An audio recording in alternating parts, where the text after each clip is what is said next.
এক এক পয়গম্বরকে আল্লাহ তাআলা এক এক ধরনের মুজিজা দান করেছেন। কেউ লোহায় হাত দিলে লোহা নরম হয়ে যেত, কাউকে আল্লাহ তাআলা তখ্ত চালানোর ক্ষমতা দিয়েছেন, তখ্ত তার জন্য উপর দিয়া উঠত। কারণ লাঠির ভেতরে আল্লাহ তাআলা পাওয়ার দান করেছেন, যেমন মুসা আলাইহিস সালাতু ওয়াস সালামের লাঠির ভিতরে পাওয়ার দান করেছেন। আজব মুজিজা পয়গম্বরের লাঠির মুজিজা, ছাইরা দিলে বিষধর সাপ হয়ে যায়, পানিতে বাড়ি মারলে রাস্তা হয়ে যায়, পাথরে বাড়ি মারলে ঝর্ণা খুলে যায়, পাথরে বাড়ি মারলে লাঠি দিয়ে পাথর ভেঙে যায়। সুবহানাল্লাহ। রাস্তা খুলে যায়। পয়গম্বর আলাইহিস সালাতু ওয়াস সালাম তুর পাহাড়ে যেতেছেন, কালিমুল্লাহ কথা বলার লেগে যেতেছেন। আল্লাহর সাথে যায় তো পয়গম্বর অনেক কথা বলতেন। পয়গম্বর ছিলেন কালিম, অহরহ কথা বলনেওয়ালা পয়গম্বর কালিমুল্লাহ। হযরত মুসা আলাইহিস সালাতু ওয়াস সালাম আল্লাহরে যায় এটাও জিগাইতেন, আল্লাহ ঘুমান না কি লাগে, এটাও জিগাইছেন, আল্লাহ আপনি ঘুমান না কেন, এটাও জিগাইছেন, আল্লাহ আপনি আমারে কালিমুল্লাহ বানাইছেন কেন? কাউরে বানাইলেন হাবিবুল্লাহ, কাউরে বানাইলেন খালিলুল্লাহ, কাউরে বানাইলেন রূহুল্লাহ, সফিউল্লাহ, কিন্তু আমি কালিমুল্লাহ। কাল্লামাল্লাহু মুসা তাকলিমা। তো আল্লাহ আপনি আমারে কালিমুল্লাহ বানাইছেন কেন? তো আল্লাহ তাআলা বলেন তাফসীরের ভিতরে কাল্লামাল্লাহু মুসা তাকলিমার জেলে ঘটনা বর্ণনা করেছেন মুফাসসিররা, যে হযরত মুসা আলাইহিস সালাম আল্লাহকে বলে আল্লাহ আপনি আমারে কালিমুল্লাহ বানাইছেন কেন? তো আল্লাহ কয় তোমার একটা আখলাকের কারণে তোমাকে কালিমুল্লাহ বানাইছি। আখিরাত কারোর জন্য সহজ হবে, কারোর জন্য কঠিন হবে। কারোর জন্য এতই সহজ হবে যে আখিরাতে সে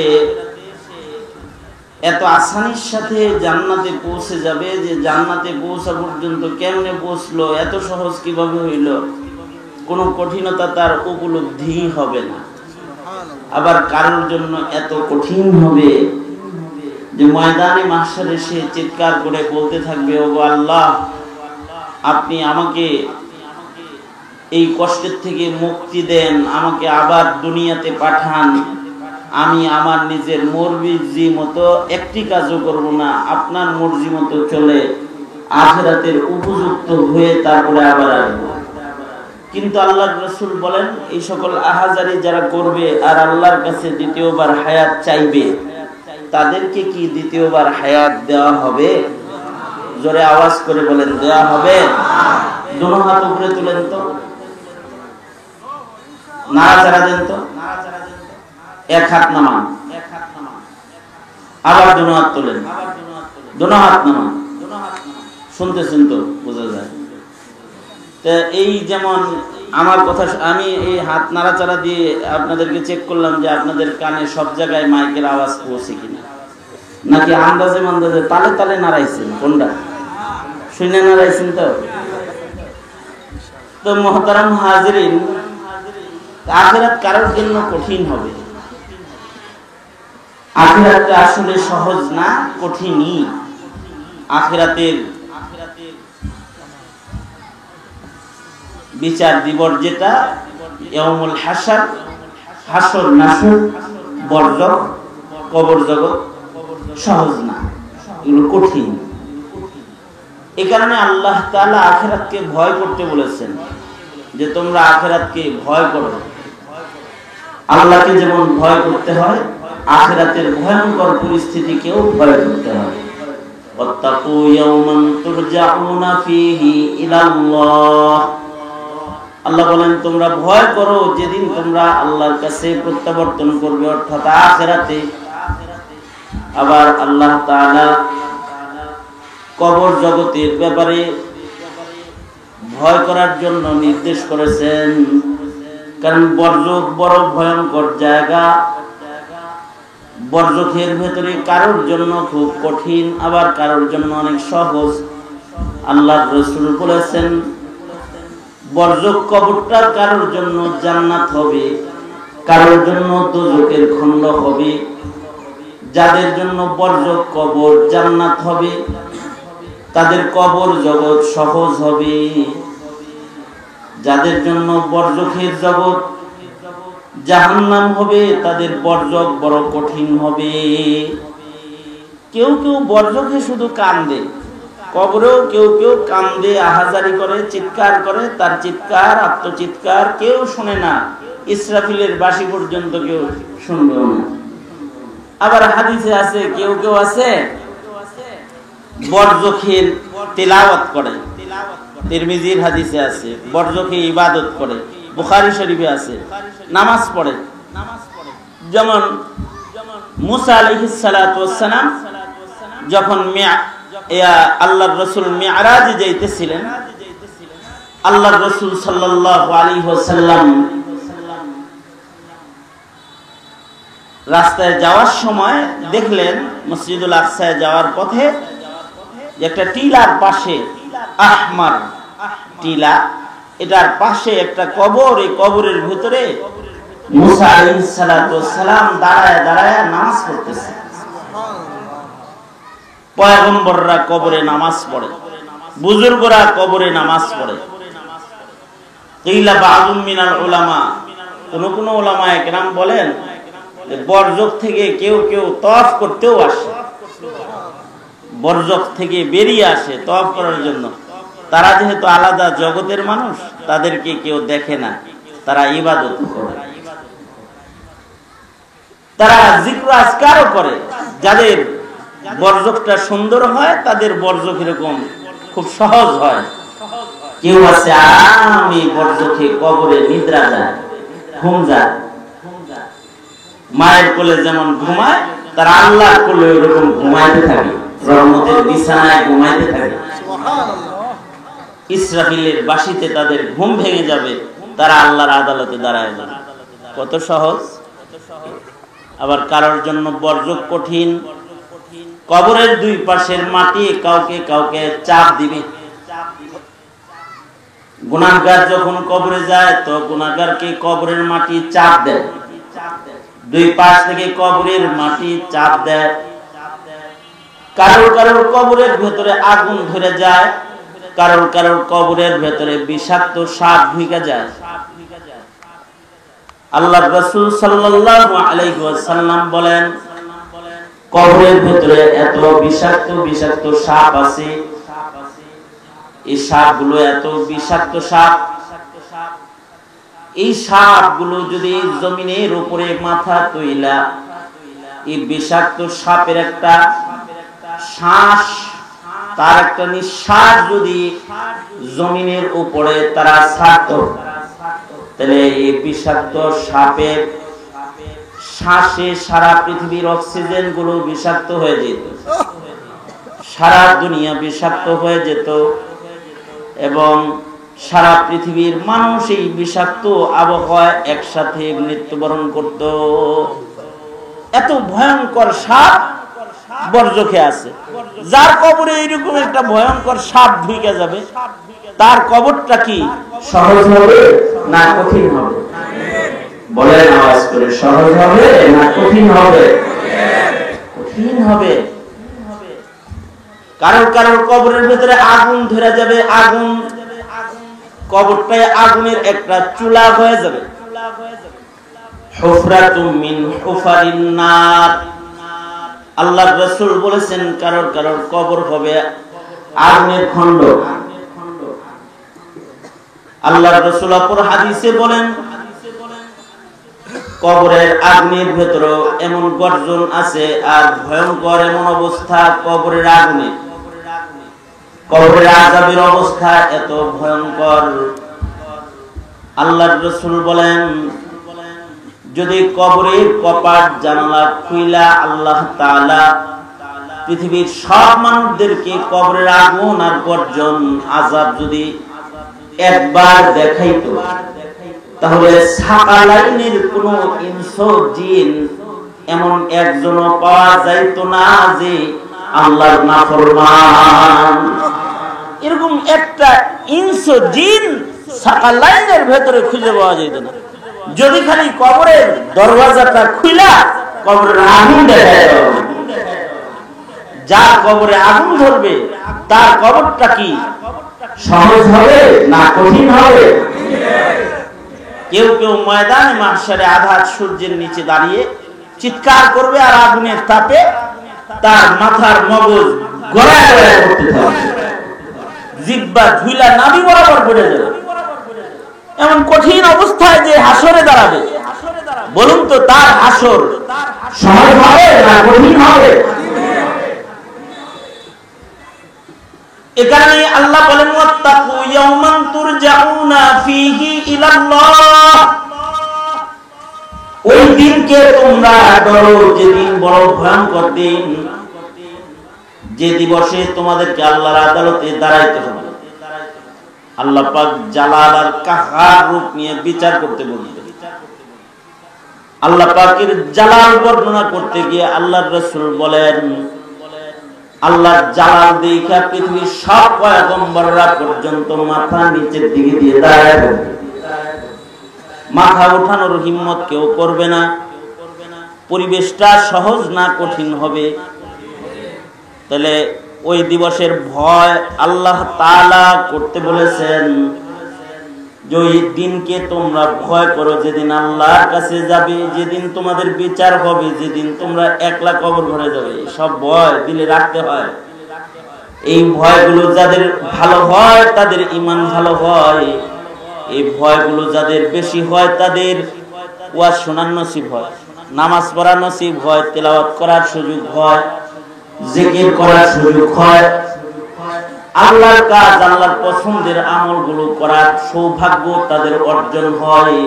কারণ আখিরাতের ভয় তাদেরকে আল্লাহর পছন্দের কাজের ভেতরে আটকায় দেয়, আল্লাহর পছন্দের কাজে তারা আটকা পড়ে যায় আখিরাতের ভয়ে।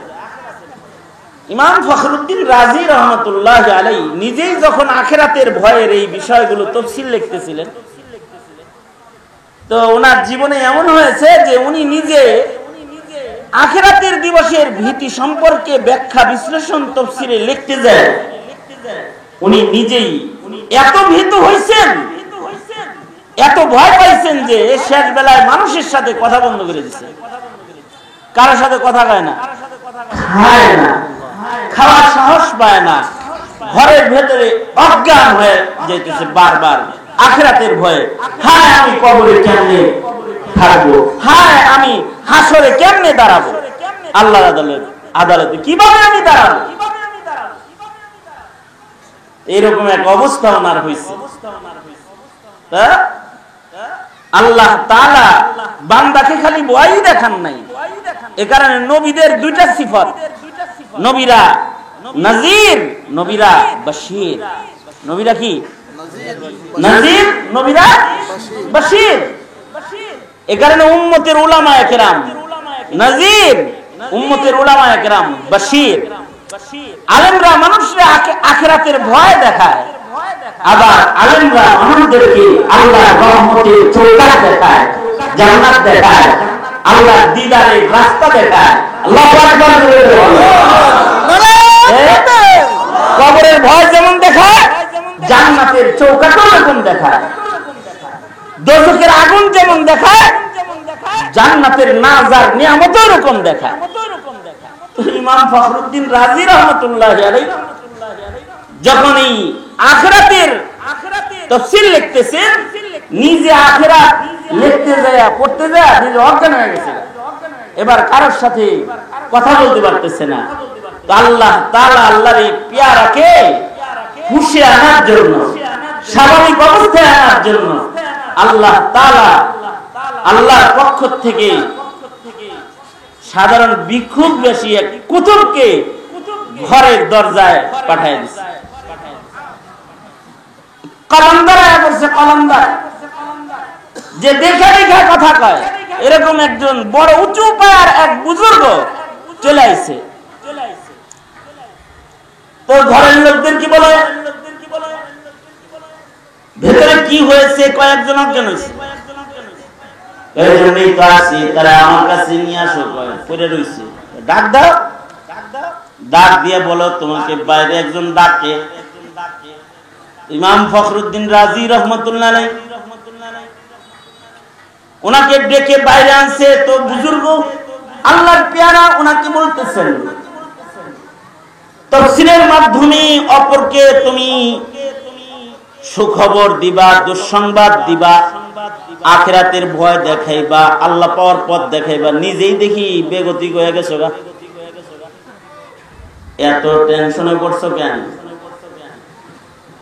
তোমার কাছে আমি জানতে চাই, তুমি যেদিন জন্মাইছো কিভাবে জন্মাইছো জানোনি? তুমি মায়ের পেটে 40 দিন পর পর যে তোমার পরিবর্তন হয়েছে এটা জানোনি? কেমনে হয়েছে টের পাইছিলানি? যেদিন দুনিয়াতে আইসা কান্না করছিলা, তোমার আগমনে সবাই কেঁদেছিল, তোমার হুঁশ ছিল না। যেই আল্লাহ তোমাকে এত নিরাপদে এক ফোঁটা পানির থেকে বদলায় বদলায় রূহ দিয়া পর কইরা তোমাকে মায়ের পেটের গভীর অন্ধকার থেকে তোমাকে বের করে দুনিয়াতে নিয়ে আসলো, আওয়াজ দিলা, তুমি যদি ওই মাওলার খাঁটি গোলাম হও তাহলে তোমার আবার এত ভয় কিসে? যেই মাওলা মায়ের পেটের অন্ধকার থেকে তোমাকে দুনিয়ার আলোতে আনছে তুমি টের পাও নাই। তুমি যদি পাক্কা সাচ্চা মুমিন হও তাহলে কবরের আযাবে এত ডরাইতেছো কেন? আল্লাহু আকবার। তুমি তো মায়ের পেটে সন্তানের মতো নিরাপদ একখান ঘুম দিবা, হঠাৎ করে আওয়াজ দিয়ে দেখবা আল্লাহ জান্নাতে দাঁড়ায় দিয়েছে। সুবহানাল্লাহ। তোমাকে তিনি তার জিম্মায় তিনি জান্নাতে লয়ে যাইবেন, জান্নাতের কপাট তোমারে খুলে দিবেন। এগুলা পড়ো নাই? এই কথা বইলা ওনাকে ধমকে দিছে। আর আয়াত পড়া শুরু করছে, ইন্নাল্লাযীনা ক্বালু রাব্বুনাল্লাহ সুম্মা ইসতাকামু তাতানাজ্জালু আলাইহিমুল মালাঈকাতু আল্লা তাখাফু ওয়া লা তাহজানু ওয়া আবশিরু বিল জান্নাহ وأبشروا بالجنة التي كنتم توعدون نحن أولياؤكم في الحياة الدنيا وفي الآخرة ولكم فيها ما تشتهي أنفسكم ولكم فيها ما تدعون نزلا من غفور رحيم। সহিহ ইমানের মুমিন যারা, তাদের তো কোনো ভয় ভীতিই থাকবে না, আল্লাহ ওয়ালা যারা হয়ে যাবে। আলা ইন্না আউলিয়া আল্লাহি লা খাউফুন আলাইহিম ওয়া লা হুম ইয়াহজানুন।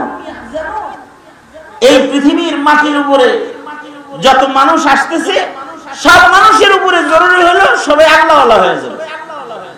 আলেমের জন্য জরুরি সে আল্লাহ ওয়ালা হয়ে যাবে, ইমামের জন্য জরুরি সে আল্লাহ ওয়ালা হয়ে যাবে, মুক্তাদির জন্য জরুরি তারা আল্লাহ ওয়ালা হয়ে যাবে। দুনিয়ার সব নর নারী সবাই আল্লাহ ওয়ালা হয়ে যাবে, এটা আল্লাহ তাআলা চান। কেউ যদি আল্লাহ ওয়ালা হয়ে যায় তাহলে তার কোনো ভয় নাই, তার কোনো চিন্তা নাই, তাদের আছে সুসংবাদ, লাহুমুল বুশরা ফিল হায়াতিদ দুনিয়া ওয়া ফিল আখিরাহ। তাদের জন্য জান্নাত, দুনিয়াতেও সুখ, আখিরাতে জান্নাত। এই সব সুখবরগুলো তাদের জন্য নির্ধারিত, নির্বাচিত। সবাইকে আল্লাহওয়ালা হইতে হবে। আল্লাহওয়ালা যে আমরা হমো আর আখিরাতে যে নাজাত পাবো, আল্লাহওয়ালা হওয়ার সবচেয়ে আসান তরিকা হলো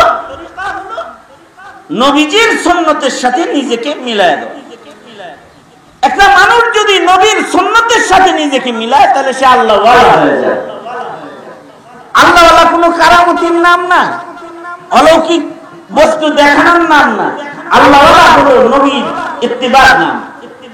যার ভেতরে নবী পাকের সুন্নত এসে গেল সে আল্লাহওয়ালা হয়ে গেল। জুনায়েদ বাগদাদী রাহমাতুল্লাহি আলাইহি, ওনার কাছে এক লোক 2 বছর ছিল। 2 বছর থেকে দেখে কয় জায়গা রয়েছিলাম 2 বছর জায়গা 2 বছর রইলে যাইবা গাছির লেগে যাও, রাগ করে যাইতেছ মনে হয়। হ্যাঁ, রাগের ভিতরে কিছুটা। কিরকম? জুনায়েদ বাগদাদী রাহমাতুল্লাহি আলাইহি এত বড় ওলি ছিলেন যে জুনায়েদ বাগদাদীর দরবারে সবসময় ওলি বুজুর্গদের বাজার বসা থাকতো। এত বড় ওলি ছিলেন জুনায়েদ বাগদাদী রাহমাতুল্লাহি আলাইহি। ওনার দরবারে 2 বছর থাকা কয় জায়গা এর রাগের সাথে বসো, এদের রাগের সাথে যাইতেছে কেন? ওই লোক বলে 2 বছর আপনার সোহবতি লইলাম, আপনার একজন বড় আল্লাহওয়ালা বুজুর্গ মনে কইরা আপনার সান্নিধ্যে জিন্দেগীর সময়ের গুরুত্বপূর্ণ 2টি বছর আমি কাটাইলাম। এই 2 বছরের ভিতরে একটা কারামতি আপনার কাছ থেকে দেখলাম না, একখান কারামতি দেখাইতে পারলেন না।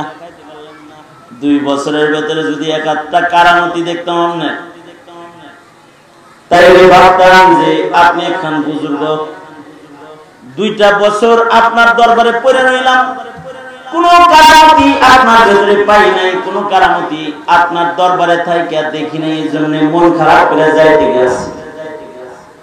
হযরত জুনায়েদ বাগদাদী তাকে বললেন, আমার দরবারে একটু বসো, তোমার সাথে আমার সামান্য একটু কথা আছে। লোকটা বসে গেল। হযরত জুনায়েদ বাগদাদী রাহমাতুল্লাহি আলাইহি বলেন, এই আল্লাহর বান্দা, তোমার কাছে আমার একটা বিষয় জানার একটা প্রশ্ন আছে। সেটা হলো, তুমি কোন কারামত 2 বছরে আমার দেখো নাই, কিন্তু বলো হে আল্লাহর বান্দা, 2টা বছর যে তুমি আমার সাথে কাটাইলা, এই 2 বছরের ভেতরে সুন্নতের খেলাফ কোন কাজ, কোন কথা, কোন নকল হরকত, কোন কিছু কি তুমি আমাকে খেলাফে সুন্নত একটা কাজও 2 বছরে করতে দেখেছো?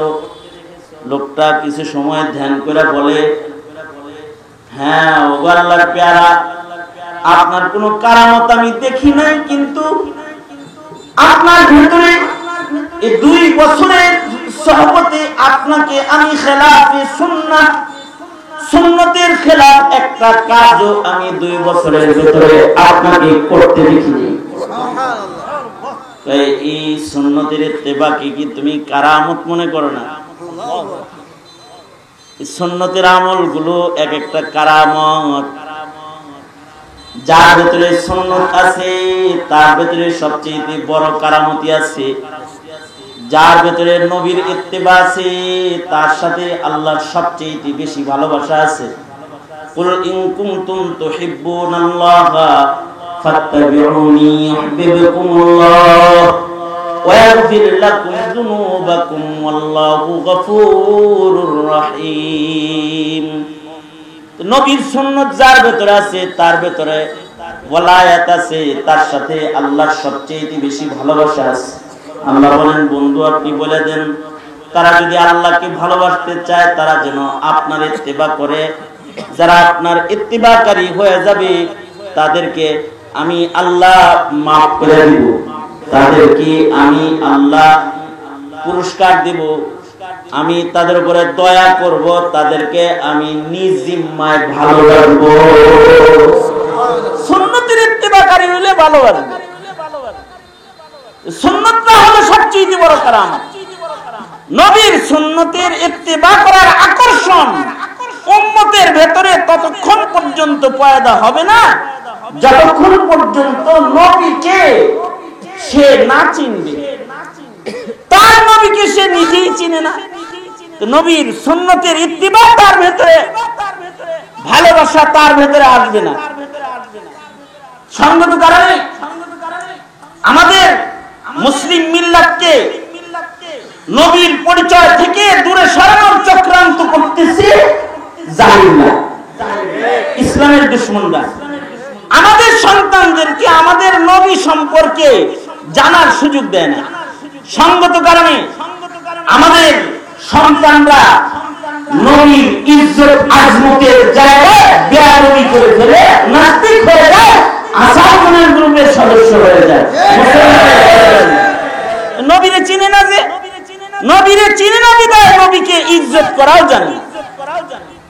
নবীকে চিনানোর জন্য একটা বড় আয়োজন হলো ওয়াজ মাহফিল, শানে রিসালাত সম্মেলন, দাওয়াত, নসিহত।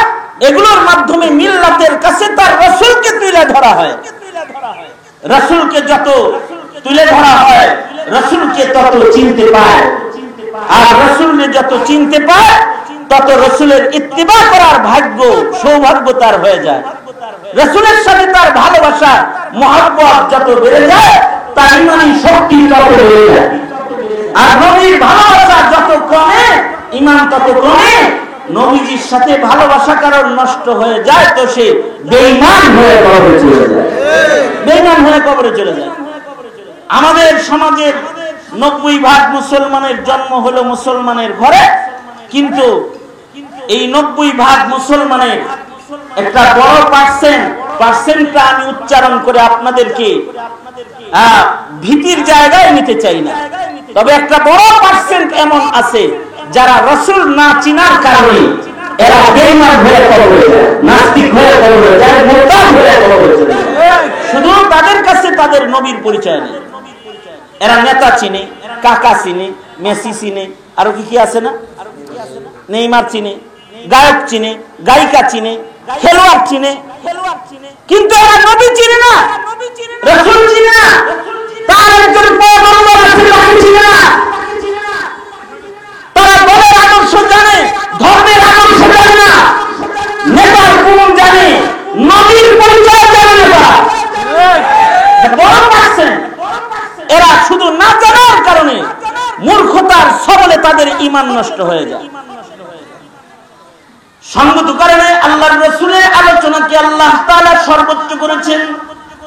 ওয়ারাফা'না লাকা যিকরাক, আল্লাহর জিকির যেমন সর্বোচ্চ করেছেন, ইয়া আইয়ুহাল্লাযীনা আমানু কুল্লাহা যিকরান কাসীরা, আল্লাহর স্মরণ, আল্লাহর জিকির যেমন আল্লাহ তাআলা সর্বোচ্চ করেছেন, নবীর জিকির, নবীর আলোচনা এটা আল্লাহ তাআলা সর্বোচ্চ করেছেন।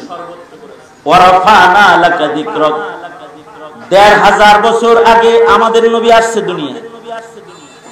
পৃথিবীর কোন পয়গম্বরের নামাজ সম্পর্কে তাদের অনুসারী দাবিদার যারা তারা বলতে পারবে না। মুসা নবীর অনুসারী দাবি যারা করে তারা বলতে পারবে না মুসা নবী ফজরের নামাজ কয় রাকাত পড়ছে, জোহরের নামাজ কয় রাকাত পড়ছে, কয় বেলা নামাজ পড়ছে তাও কইতে পারবো না, আন্দাজে মান্দাজে পড়ে। কয়টা রোজা রাখছে, কেমনে রাখছে বলতে পারবে না, কিভাবে কিভাবে কোন কাজ করেছে বলতে পারবে না।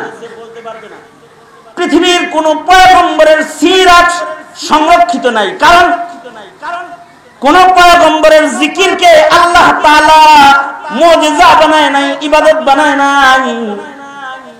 কিন্তু আল্লাহর রাসূলের শানটা আমরা এমন এক নবীর উম্মত যে নবীর জিকির, যে নবীর শান, শানের রিসালাত শিরোনাম দিয়ে একত্রিত হইয়া করাটাকেও আল্লাহ তাআলা ইবাদত বানাইছেন। এটা দুনিয়াতে বিধান রেখে দিয়েছেন। ওয়ারাফা'না লাকা যিকরাক, ও বন্ধু আপনার আলোচনা, আপনার জিকির, আপনার স্মরণ, আপনার আদর্শিক আলোচনাকে আমি সর্বোচ্চ করেছি। কিয়ামত পর্যন্ত আপনার উম্মতের ভিতরে এটা চলতে থাকবে।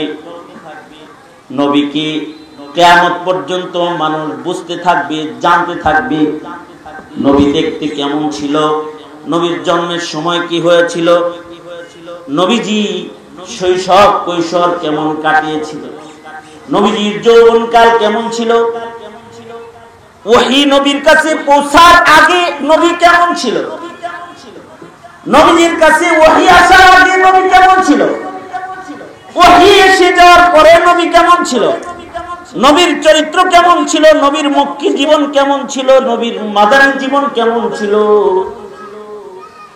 নবী কেমন ছিলেন, নবীজির চোখ দুটো কেমন ছিল, পুরো দুটো কেমন ছিল, কয়টা পাপড়ি চোখের ভেতরে ছিল, এমনকি আল্লাহর রাসূলের দাড়ি মুবারক গুলো কেমন ছিল, হাতের তালু কেমন ছিল, নখের মাথাগুলো কেমন ছিল, পিঠ কেমন ছিল, ঘাড় কেমন ছিল, ঘাড়ের উপরে কি লেখা ছিল, নবী আলাইহিস সালাম হেসে দিলে কেমন দেখা যেত, রাগ হলে কেমন আকৃতির সরকারকে দেখা যেত, আল্লাহর রাসূলের ইজার কেমন ছিল, আল্লাহর রাসূলের কামিজ কেমন ছিল, আল্লাহর নবীর জামা কেমন ছিল, আল্লাহর নবীর টুপি কেমন ছিল।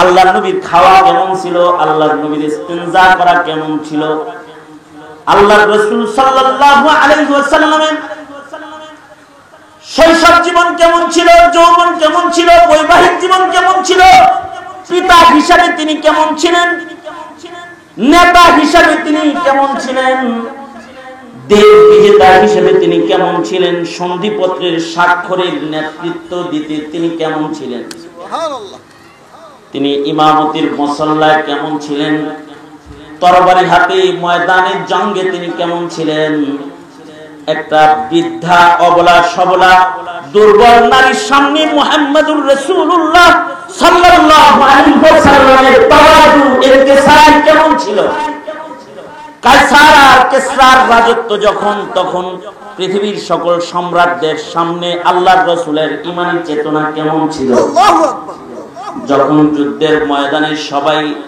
আঘাতে আঘাতে ক্ষতবিক্ষত সব দৌড় দিছে, ওই সময় নবীজি একজন সেনাপতি হিসেবে, সৈনিক হিসেবে দিনের জন্য নবীজি কেমন জান বাঁচছিল। আল্লাহর রাসূল সাল্লাল্লাহু আলাইহি ওয়াসাল্লাম নামাজ পড়লে কেমন পড়তো, সিজদা দিলে কেমন দিত, রাতের বেলায় কয় ঘন্টা ঘুমাইতো, কয় ঘন্টা আল্লাহর রাসূল সাল্লাল্লাহু আলাইহি ওয়াসাল্লাম জানাজে দাঁড়ায় থাকতো, কি পরিমাণ চোখের পানি নবীর ঝরতো, কিভাবে নবী হাসতো, হাসিলে কতটুকুন আওয়াজ নবীর মুখের হতো, হাসলে আল্লাহর রাসূলের তাবাসসুম হালত কেমন ছিল, আল্লাহর রাসূল শিক্ষক হিসেবে হাদিসের মুসনদে, শিক্ষকের মুসনদে নবী কেমন ছিল, মাসাইল বর্ণনা করার সময় মুফতি হিসেবে নবীজি কেমন ছিল, একজন ব্যবসায়ী হিসেবে সততা ও ন্যায় নিষ্ঠার মূর্ত প্রতীক হিসেবে তার ব্যবসা বাণিজ্যের ধরন কেমন ছিল, আল্লাহর রাসূলের টোটাল সিরাত ওয়ারাফানা আলাকা যিকরাক আলোচনায় এনে আল্লাহ তাআলা নবীজির একটা মুজিজা বানায় নবীর সিরাত কমপ্লিট কিয়ামত পর্যন্ত উম্মতের ভেতরে আল্লাহ হেফাজত করবেন। এমন কি সাহাবীরা আল্লাহর রাসূলের চুল মুবারক গুইনা গুইনা গুইনা গুইনা বলে দিত যে নবীজির এই কয়টা চুল পেকেছে, দাড়িগুলো গুনে গুনে বলে দিয়েছে যে আল্লাহর রাসূলের এই কয়টা দাড়ি পেকেছিল। শামাইল এত সুন্দরভাবে আলোচিত, কিয়ামত পর্যন্ত আল্লাহর রাসূলের শানের সালাত এভাবেই আলোচিত হবে। এই আলোচনা হবে এজন্য যাতে উম্মত নবীর গোটা জিন্দেগিকে অবয়ব আর আয়না বানায়া নিজেকে নিজের নবীর মতন করে গঠন করে আল্লাহর ওলি হয়ে কবরে যেতে পারে, আল্লাহর পেয়ারা হয়ে কবরে যেতে পারে। কারণ কেউ যদি আল্লাহর পেয়ারা হইতে চায় তাহলে নবীর অনুকরণ ছাড়া দ্বিতীয় রাস্তা তার নাই। কেউ যদি দুনিয়ার জমিনে শান্তি পেতে চায় নবীর ইত্তিবা ছাড়া আর কোনো রাস্তা নাই। কেউ যদি সুন্দর রাষ্ট্রে বসবাস করতে চায় তো রাষ্ট্রকে নবীর অনুকরণে গঠন করা ছাড়া আর কোনো রাস্তা নাই। শান্তির জন্য, কল্যাণের জন্য বিজাতির অনুকরণ যত করবে মুসিবত তত বেশি বাড়তে থাকবে। সামাজিক জীবনে খ্রিস্টান ইহুদির অনুসরণ যত করবে তত বিশৃঙ্খলা বাড়বে। ব্যক্তি জীবনে নবীর অনুসরণ, নবীকে না জানা, নবী থেকে দূরে সরা, এই হালাত যত বেশি হবে প্রত্যেকটা ফর্দে মুমিনের ঈমান তত বেশি ক্ষতিগ্রস্ত হবে। এটা কত বেশি ধস নামতে থাকবে। হইছেও তাই। নিজ পয়গম্বরকে চিনে না, নবীকে কিভাবে মানতে হয় অথবা নবীর ইজ্জত আজমত কেমনে করতে হয়, নবীর ইজ্জত কেমনে করতে হয় এটাও তো নবী শিখায় গেছে। নবীর ইজ্জত কি শুধুই মাত্র বাড়ির রঙের উপরে ঈদ পালন করলে নবীর ইজ্জত, নবীর মুহাব্বতের ইতি হয়ে যায়, অথবা এই করলেই হয়ে যায়, অথবা এক কাটলেই হয়ে যায়? নবীকে মুহাব্বতের তরিকাও আল্লাহ শিখাইছে। কেমনে নবীকে মুহাব্বত করবে? এ কারণে নবীর গোটা জিন্দেগিকে আল্লাহ তাআলা সংরক্ষণ করেছে এবং নবীর জিন্দেগির কসম আল্লাহ তাআলা আল্লাহর কোরআনে দিয়েছে। আল্লাহ রাসূল সাল্লাল্লাহু আলাইহি ওয়াসাল্লামের চরিত্রকে বর্ণনা করেছে খেয়েছে। এ কারণে আল্লাহর রাসূলের বড় বড় মুজিজা মোট 3টা। বড় মুজিজা, ছোট মুজিজা তো অভাব নাই। ছোট মুজিজা মানে হলো নবীর ছোট মুজিজা তো এত যে ওইগুলা গুণনা শেষ করা যাবে না। নবীর উম্মত যেমন গুণনা শেষ করা যায় না, নবীর কামাল ও মুজিজা এরকম গুণনা শেষ করা যায় না। আল্লাহু আকবার। কিছু নবীর মুজিজা গোনা যায়, মুহাম্মদুর রাসূলুল্লাহ সাল্লাল্লাহু আলাইহি ওয়াসাল্লামের মুজিজা গোনাও যায় না। তবে বড় বড় কিছু মুজিজা বর্ণনা করেছেন মুহাদ্দিসিন হযরত, সাহাবায়ে কেরাম, তাবেঈন, তাবেঈন নবীর কিছু বড় মুজিজা আলোচনা করছেন। ছোট মুজিজা তো নবী ঘুমাইলে এখানে একটা মুজিজা প্রকাশ পেত, নবী হাঁটলেও এখানে একটা মুজিজা প্রকাশ পেত, নবী থুতু বানাইলেও মুজিজা প্রকাশ পেত, নবী যে তাকাইলেও মুজিজা প্রকাশ পেত,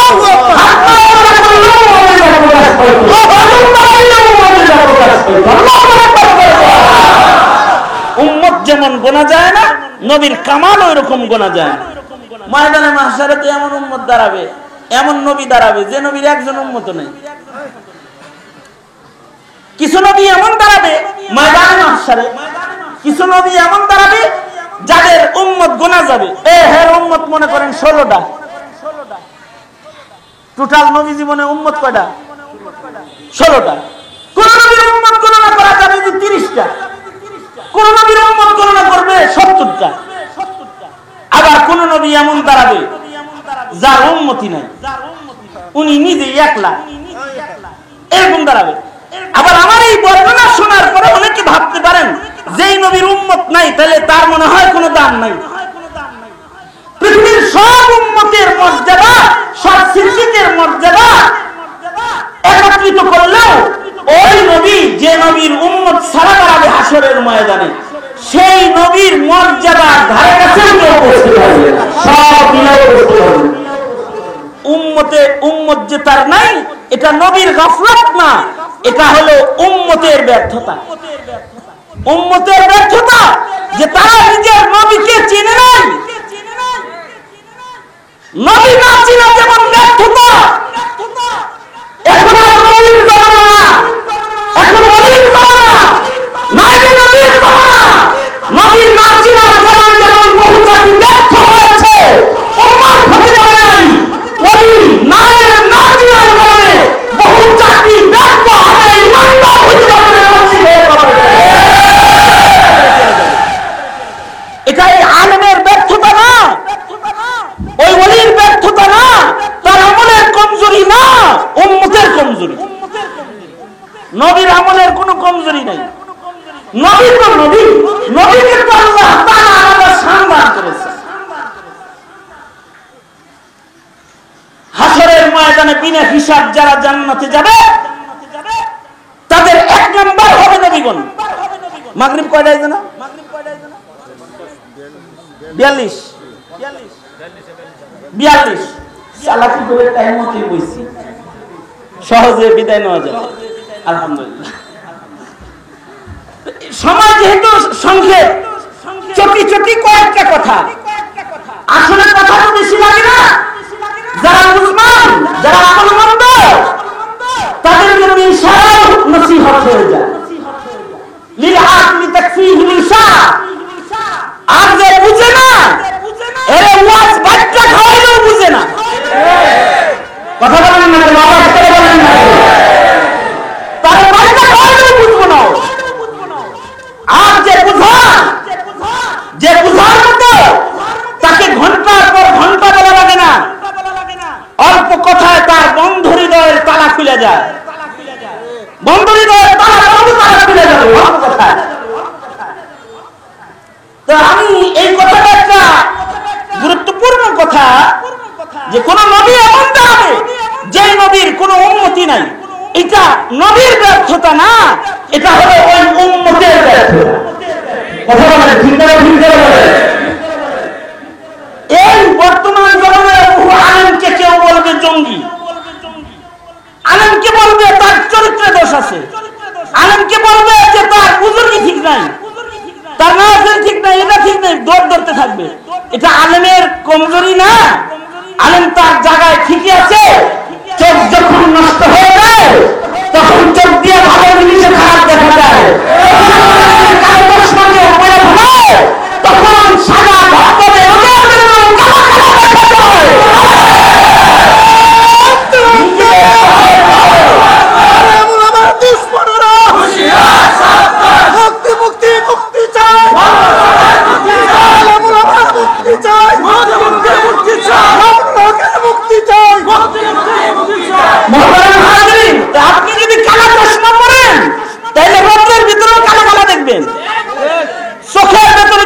নাস্তিকের চশমা পরো, মুক্তারের চশমা পরো, আর কাদিয়ানির চশমা পরে ধোঁকা করো।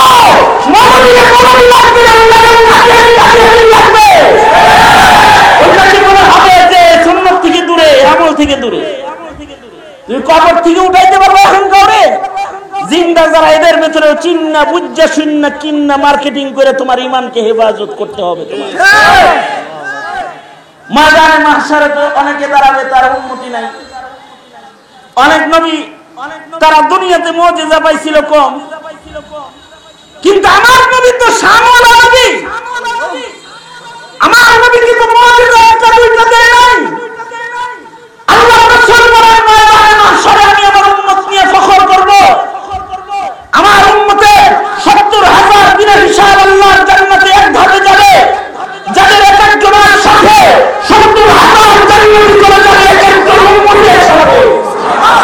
একজন বিনা হিসাব জান্নাতির সাথে আবার ৭০,০০০ জান্নাতে যাবে বিনা হিসাব। তাদের হিসাব এত সোজা হবে।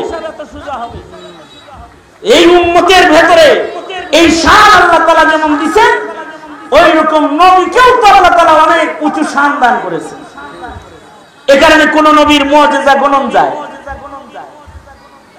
কিন্তু আমার নবীর মুজিজা গোনা যায় না। এক লোক কিতাব লিখতেছে কোন নবীর মুজিজা কয়টা, এটা লিখতেছে। তো সে লিখতে যায় আদম নবীর 30 টা দিচ্ছে, যে আদম নবীর মুজিজা এতটা, নূহ নবীর মুজিজা এতটা, ঈসা আলাইহিস সালামের মুজিজা এতটা, সুলাইমান নবীর মুজিজা এতটা, মুসা নবীর মুজিজা এতটা। এক এক পয়গম্বরকে আল্লাহ তাআলা এক এক ধরনের মুজিজা দান করেছেন। কেউ লোহায় হাত দিলে লোহা নরম হয়ে যেত, কাউকে আল্লাহ তাআলা তখ্ত চালানোর ক্ষমতা দিয়েছেন, তখ্ত তার জন্য উপর দিয়া উঠত। কারণ লাঠির ভেতরে আল্লাহ তাআলা পাওয়ার দান করেছেন, যেমন মুসা আলাইহিস সালাতু ওয়াস সালামের লাঠির ভিতরে পাওয়ার দান করেছেন। আজব মুজিজা পয়গম্বরের লাঠির মুজিজা, ছাইরা দিলে বিষধর সাপ হয়ে যায়, পানিতে বাড়ি মারলে রাস্তা হয়ে যায়, পাথরে বাড়ি মারলে ঝর্ণা খুলে যায়, পাথরে বাড়ি মারলে লাঠি দিয়ে পাথর ভেঙে যায়। সুবহানাল্লাহ, রাস্তা খুলে যায়। পয়গম্বর আলাইহিস সালাতু ওয়াস সালাম তুর পাহাড়ে যেতেছেন, কালিমুল্লাহ কথা বলার লেগে যেতেছেন। আল্লাহর সাথে যায় তো পয়গম্বর অনেক কথা বলতেন। পয়গম্বর ছিলেন কালিম, অহরহ কথা বলনেওয়ালা পয়গম্বর কালিমুল্লাহ। হযরত মুসা আলাইহিস সালাতু ওয়াস সালাম আল্লাহ রে যায় এটাও জিগাইতেন, আল্লাহ ঘুমান না কি লাগে, এটাও জিগাইছেন, আল্লাহ আপনি ঘুমান না কেন, এটাও জিগাইছেন, আল্লাহ আপনি আমারে কালিমুল্লাহ বানাইছেন কেন? কাউরে বানাইলেন হাবিবুল্লাহ, কাউরে বানাইলেন খালিলুল্লাহ, কাউরে বানাইলেন রূহুল্লাহ, সফিউল্লাহ, কিন্তু আমি কালিমুল্লাহ। কাল্লামাল্লাহু মুসা তাকলিমা। তো আল্লাহ আপনি আমারে কালিমুল্লাহ বানাইছেন কেন? তো আল্লাহ তাআলা বলেন তাফসীরের ভিতরে কাল্লামাল্লাহু মুসা তাকলিমার জেলে ঘটনা বর্ণনা করেছেন মুফাসসিররা, যে হযরত মুসা আলাইহিস সালাম আল্লাহকে বলে আল্লাহ আপনি আমারে কালিমুল্লাহ বানাইছেন কেন? তো আল্লাহ কয় তোমার একটা আখলাকের কারণে তোমাকে কালিমুল্লাহ বানাইছি। তোমার ভিতরে একটা দামি আখলাক আছে, তাওয়াজুর আখলাক, এটার কারণে তোমার কালিমুল্লাহ বানাইছি। তাওয়াজু কি তাওয়াজু আছে আল্লাহ? ওই যে ওই দিনের কথা স্মরণ করো, শুআয়ব নবীর ছাগল লয়ে তুমি মাঠে গেছিলা, সব ছাগল তোমার কথা শুনে কিন্তু একটা যাই এই ডিস্টার্ব শুরু করছে। একটা ছাগল খালি দলছুট হয়ে অন্যদিকে চলে যায়, একটা যে দলছুট হয়ে চলে যায়, এটা সারাদিন দৌড়ে ধরছিলা যখন, তখন তোমার অনেক রাগ হয়েছিল। তোমার যে রাগ হিসাব মতো এটা জব করার কথা, কিন্তু জব না করে তুমি ওরে কোলে শোয়া ওর পাও দাবাইছিলা আর বলছিলা হায় তোমারও কষ্ট হইতেছে আমারও কষ্ট হইতেছে, পাও ব্যথা হয়েছে বুঝি পাও টিপা দিই। একটা পয়গম্বর হইয়া হাইওয়ানের পাও টিপা দিছিলাই, যে তাওয়াজু এই আখলাকের কারণে তোমার কালিমুল্লাহ বানাইছে। আল্লাহর রাসূল সাল্লাল্লাহু আলাইহি ওয়াসাল্লামের অসংখ্য মুজিজা গয়না শেষ করা যাবে না, কিন্তু বড় মুজিজা তিনটা। কোরআন নবীজির সবচেয়ে বড় মুজিজা, নবীর মিরাজ নবীর সবচেয়ে বড় মুজিজা, আর নবীর সিরাত নবীর সবচেয়ে শানওয়ালা মুজিজা।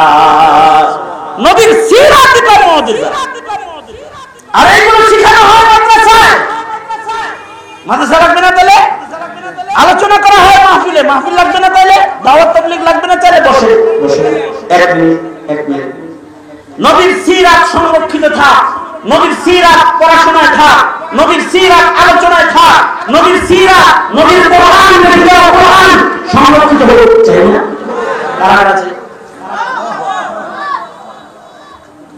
মোট করেন।